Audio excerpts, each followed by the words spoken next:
Hello, ഇന്നത്തെ നമ്മുടെ video beginners ആയവർക്കും അതുപോലെ കുക്കറിൽ നെയ്ച്ചോറ് തയ്യാറാക്കിയിട്ട് റെഡി ആവാത്തവർക്കൊക്കെ ആയിട്ടുള്ളവർക്ക് വേണ്ടിയിട്ടുള്ള ഒരു അടിപൊളി വീഡിയോ ആണ്. അപ്പോൾ കൈമ റൈസ് എങ്ങനെയാണ് കുക്കറിൽ നല്ല അടിപൊളിയായിട്ട് നല്ല കറക്റ്റ് വേവിൽ ഒട്ടിപ്പിടിക്കാതെ കറക്റ്റ് വേവിൽ എങ്ങനെ തയ്യാറാക്കിയെടുക്കുക എന്നുള്ള ഡീറ്റെയിൽഡ് വീഡിയോ ആണ് ഇന്നിവിടെ ഷെയർ ചെയ്യുന്നത്. അപ്പോൾ അതെങ്ങനെയാണെന്ന് നമുക്ക് നോക്കാം.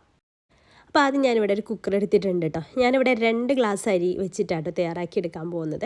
അപ്പോൾ ഞാനിവിടെ ഒരു 3 ലിറ്ററിൻ്റെ കുക്കർ എടുത്തിട്ടുണ്ട്. അതിലേക്ക് ഒരു 3 ടേബിൾ സ്പൂൺ സൺഫ്ലവർ ഓയിൽ ഒഴിച്ച് കൊടുക്കുന്നുണ്ട്. അപ്പോൾ സൺഫ്ലവർ ഓയിലിന് പകരം നിങ്ങൾക്ക് വെളിച്ചെണ്ണയും യൂസ് ചെയ്യാം. അപ്പോൾ നെയ്ച്ചോറൊക്കെ വെക്കുമ്പോൾ സൺഫ്ലവർ ഓയിലാട്ടോ ഒന്നുകൂടെ നല്ല ടേസ്റ്റ് ഉണ്ടാവുക.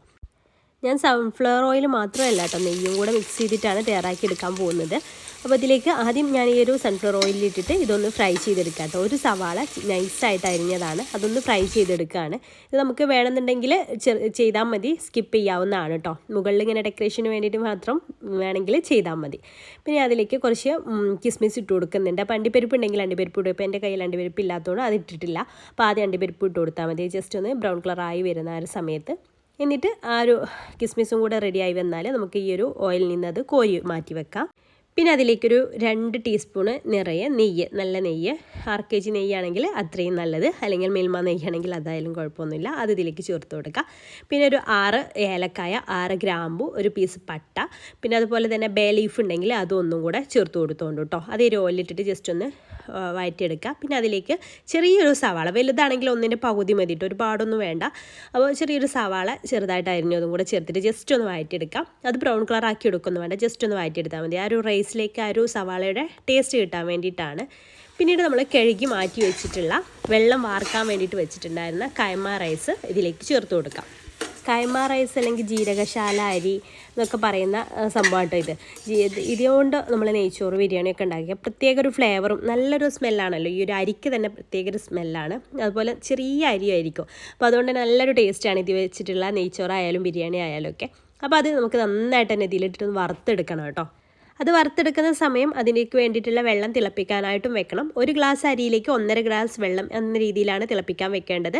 അപ്പോൾ ഞാനിവിടെ 2 ഗ്ലാസ് അരിയാണ്, അപ്പോൾ ടോട്ടൽ 3 ഗ്ലാസ് വെള്ളമാട്ടോ തിളപ്പിക്കാൻ വെച്ചിട്ടുണ്ടായിരുന്നത്. അരി ചെറിയ തീയിലിട്ടിട്ട് നന്നായിട്ട് തന്നെ റോസ്റ്റായി വരികയും വേണം കേട്ടോ, എന്നാലും നല്ല കറക്റ്റായിട്ട് നമുക്ക് കിട്ടുള്ളൂ. അപ്പോൾ അരിയൊക്കെ നന്നായിട്ട് റോസ്റ്റായിട്ട് വരുന്ന സമയത്ത് നമ്മൾ തിളപ്പിച്ചെടുത്ത വെള്ളം അതിലേക്ക് ചേർത്ത് കൊടുക്കുക. ആവശ്യത്തിനുള്ള ഉപ്പ് കൂടെ ചേർത്ത് കൊടുക്കുക കേട്ടോ. പിന്നെ അതിലേക്ക് നമുക്ക് ഒരു ഇൻഗ്രീഡിയൻ്റ് കൂടെ ചേർക്കാനുണ്ട്. ഒരു ചെറുനാരങ്ങയുടെ നീര് ഈ ഒരു സമയത്ത്, ഇതിങ്ങനെ തിളച്ച് വരുന്ന ഈ ഒരു സമയത്ത് ഒരു ചെറുനാരങ്ങയുടെ നീര് കൂടെ ഇതിലേക്ക് ഒഴിച്ചു കൊടുക്കുക കേട്ടോ. റൈസ് പരസ്പരം ഒട്ടിപ്പിടിക്കാതിരിക്കാനൊക്കെ വേണ്ടിയിട്ടാണ് ഈ ഒരു സമയത്ത് നമ്മൾ ഇതിലേക്ക് ചെറുനാരങ്ങയുടെ നീര് ഒഴിച്ചു കൊടുക്കുന്നത്. അതുകൂടെ ഒഴിച്ചു കൊടുത്ത് നന്നായിട്ടൊന്ന് മിക്സ് ചെയ്തിട്ട് നമുക്ക് ഇതിൻ്റെ ലിഡ് വെച്ചിട്ടൊന്ന് അടച്ചു കൊടുക്കാം. എന്നിട്ട് നമുക്ക് കറക്റ്റ് ഒറ്റ വിസിൽ കേട്ടോ, ഹൈ ഫ്ലെയിമിൽ തന്നെ ഇട്ട് കൊടുത്താൽ മതി. ഒരു വിസിൽ വന്ന് രണ്ടാമത്തെ വിസിൽ വരുന്നതിൻ്റെ തൊട്ട് മുന്നേ ആയിട്ട് ഇത് ഓഫ് ചെയ്യണം കേട്ടോ. ഫ്ലെയിം ഓഫ് ചെയ്യണം. 2 വിസിൽ വരാൻ വെയിറ്റ് ചെയ്ത് അപ്പോഴേക്ക് റൈസ് നന്നായിട്ട് വെന്ത് പോവും. അപ്പോൾ അതുകൊണ്ട് തന്നെ ഒരു വിസിൽ വന്ന് ഒരു രണ്ടാമത്തെ വിസിൽ വരുന്ന ആ ഒരു ടൈം വരെ ഒന്ന് വെയിറ്റ് ചെയ്താൽ മതി. എന്നിട്ട് കംപ്ലീറ്റ് പ്രഷർ പോയതിന് ശേഷം നമുക്കിത് ഓപ്പൺ ചെയ്യാം. കംപ്ലീറ്റ് പ്രഷർ പോയതിന് ശേഷം നമുക്ക് പെട്ടെന്ന് തന്നെ ഓപ്പൺ ചെയ്യണം കേട്ടോ. അല്ലാന്നുണ്ടെങ്കിൽ കുക്കറിൽ തന്നെ, ചില കുക്കർ നല്ല കട്ടിയുള്ള കുക്കറുണ്ട്, അപ്പോൾ അതിൽ തന്നെ വെച്ചുകൊണ്ടിരുന്നാൽ ചിലപ്പോൾ അടിയിലൊക്കെ നന്നായിട്ട് തന്നെ വെന്ത് കട്ട കെട്ടാനൊക്കെ ചാൻസ് ഉണ്ട്. അപ്പോൾ ഈ രീതിയിൽ ചെയ്താൽ മതി.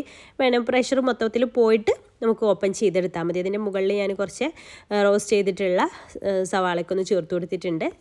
അപ്പോൾ അതാണ് നമ്മുടെ ഈ ഒരു ഗീ റൈസ് നല്ല അടിപൊളിയായിട്ട് തന്നെ കിട്ടിയിട്ടുണ്ട്. തമ്മിൽ ഒട്ടി പിടിക്കാതെ കറക്റ്റ് വേവിലാണ് കേട്ടോ നമുക്ക് കിട്ടിയിട്ടുള്ളത്. നിങ്ങൾക്ക് കാണുമ്പോൾ തന്നെ മനസ്സിലാവും. അപ്പം നിങ്ങൾക്കിത് ഫ്ലോപ്പായി പോകുന്നവരൊക്കെ ഉണ്ടെങ്കിൽ ഈ രീതിയിലൊന്ന് തയ്യാറാക്കി നോക്കുകയുള്ളൂ കേട്ടോ. ഗീ റൈസ് തയ്യാറാക്കി നോക്കിയിട്ട് നിങ്ങളുടെ ഫീഡ്ബാക്ക് നെഗറ്റീവ് ആയാലും പോസിറ്റീവ് ആയാലും കമൻറ്റ് ചെയ്യാൻ മറക്കരുത്. വീഡിയോ ഇഷ്ടമായി യൂസ്ഫുള്ളായി തോന്നുന്നുണ്ടെങ്കിൽ മറ്റുള്ളവരിലേക്ക് ഷെയർ ചെയ്ത് കൊടുക്കാനും മറക്കരുത് കേട്ടോ. അപ്പോൾ ഇൻഷാല്ലാ പുതിയൊരു നല്ലൊരു വീഡിയോ ആയിട്ട് നമുക്ക് അടുത്തൊരു ദിവസം കാണാം. അതുവരേക്കും ബൈ, താങ്ക് യു.